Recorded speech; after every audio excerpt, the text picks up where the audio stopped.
House Speaker Nancy Pelosi and her husband Paul are at the center of another controversy. And this time it doesn't involve alcohol. This time the speaker is being called out over her husband's stock trading. Mr. Pelosi made a stock purchase of more than $1 million. The category is $1 to $5 million, so we don't know exactly how much. But anyway, it's a computer chip company, which you know is pretty valuable right now if you try to get a car. It happened right before a big congressional vote, one that's set for as early as tomorrow and could hand a massive subsidy to who? Chip manufacturers. And while there's no suggestion that Mr. Pelosi broke the law, some are questioning the timing of this massive stock trade. Guys, lucky. All this comes just weeks after Pelosi was arrested on suspicion of drunk driving in Napa County, California. Steve Hill. Well, no suggestion you brought it. Okay, fine. No, we won't suggest it. I just think, first of all, this is so endemic in Washington. We were just talking about the swamp. This is another manifestation of it. And it's not just the Democrats and it's not just Pelosi. But again, she's the most high-profile example. There's a long track record of this.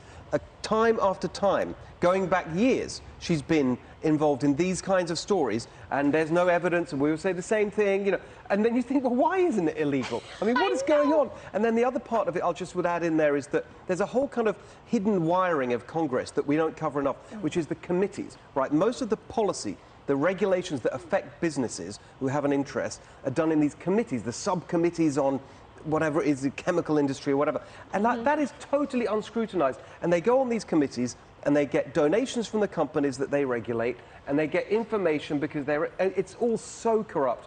And I don't know. I mean, we've got to focus on these stories, otherwise nothing will change. Yeah, you do, because if someone is giving information and they're continuing to benefit off it, I mean, if you or I did that, if Martha Stewart did that, she goes to prison. So I'm a little confused at why they get all the gifts. Yeah. I have very few notes written down on this topic, but the one that I do have is this is the definition of swampy behavior. Because it's so is. And then there's this guy, his name's Craig Holman. He's a government affairs lobbyist for a left-wing think tank called Public Citizen, and he did an interview with the Daily Caller and said, it certainly raises the specter that Paul Pelosi could have access to some inside legislative information.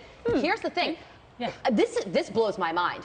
This is the reason why there is a stock trading app that exclusively monitors Paul's trading activity, and then its followers do likewise, which is crazy to believe that people actually think that Paul Pelosi has insider information and then are trading their own stocks according to what he does. That's fascinating. Brilliant. What a brilliant piece of information.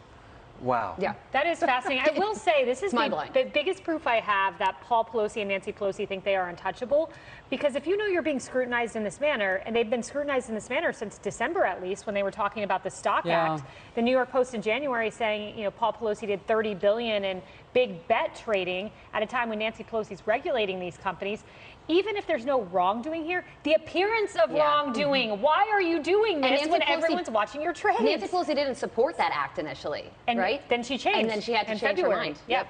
Wow, I want you guys to show up on the Hill. Exactly. Steve, last thoughts. I just think that, it's so important. It can be complicated, and there's so many other things going on. But actually, if we want government that responds to our interests and not the interests of the big companies and the lobbyists, then we've got to expose this stuff and do something about it. This reminded me, when you're talking about the secrets on Capitol Hill, of the Shush Fund. When women would speak up about abuse, staffers on the Hill, and they were shushed with money from a fund that was our money, right? Wow, It was our money, but we didn't know that it was being spent on these women to keep them quiet, legitimate victims, and in cases that we would not even learn about. Hey everyone, I'm Emily Campagno. Catch me and my co-hosts Harris Faulkner and Kaylee McEnany on Outnumbered every weekday at 12 p.m. Eastern, or set your DVR. Also, don't forget to subscribe to the Fox News YouTube page for daily highlights.